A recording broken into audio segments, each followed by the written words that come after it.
It's the imagination that led to our demise. It's the imagination that will lead to our fulfillment. Consider, we are formed of the protons and the neutrons and the electrons that came into existence 15 billion years ago. Consider that. Consider the very elements of our body, all of them, were given shape in a star that exploded 5 billion years ago, a supernova explosion. The very components of our body were shaped by a star that exploded. How are we able to reflect upon this? Through the imagination. This is the way in which the human has moved into a deeper understanding of herself, of himself. It's through the imagination, as the particles, as the energy from the beginning of time, from the supernova explosion. In every cell of our body, the metabolic pathways were created by the prokaryotes 2 billion years ago. Every one of them. The way in which our backbone was created by the fish, our mind by the vertebrates and by the primates. You see, we have in imagination been given another vision of what it means to be human. And the fundamental move, I'm suggesting, the fundamental move into the development of macrophase wisdom is for the human to begin with the self-understanding that we are a mode of the universe. We are a mode of life itself. We're a mode of the evolutionary dynamics. As opposed to our prevalent understanding of ourselves as individuals. We will maintain that understanding. That's well developed. But to begin to conceive of ourselves as a dimension or a mode of the whole,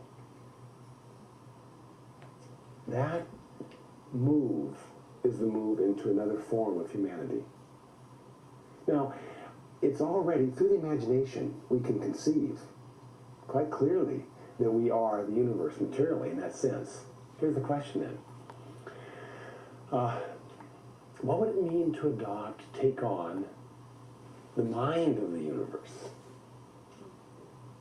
Now, the possibility occurs to the imagination that we have been, in a real sense, assembled by the universe. It's possible we could take on the mind of the universe.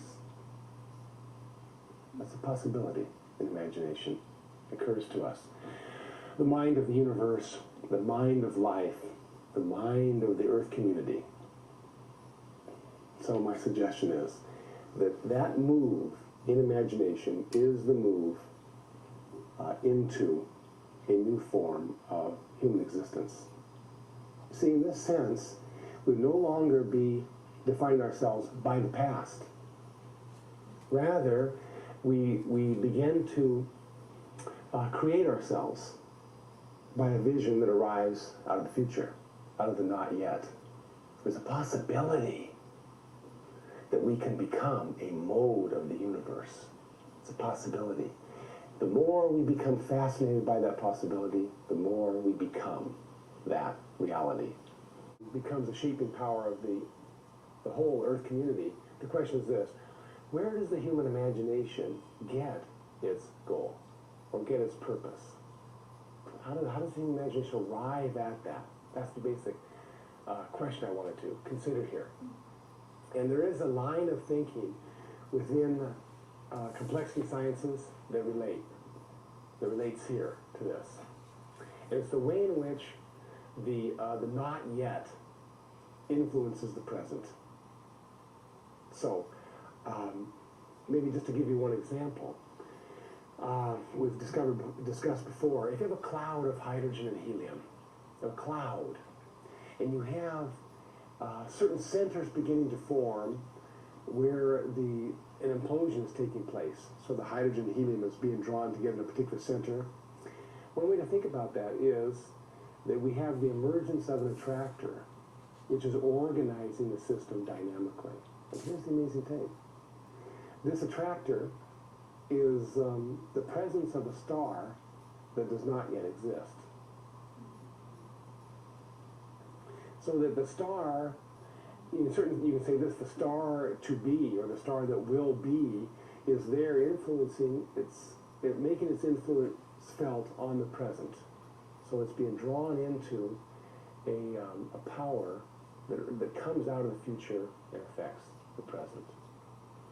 And that is at least my way of thinking about the human imagination.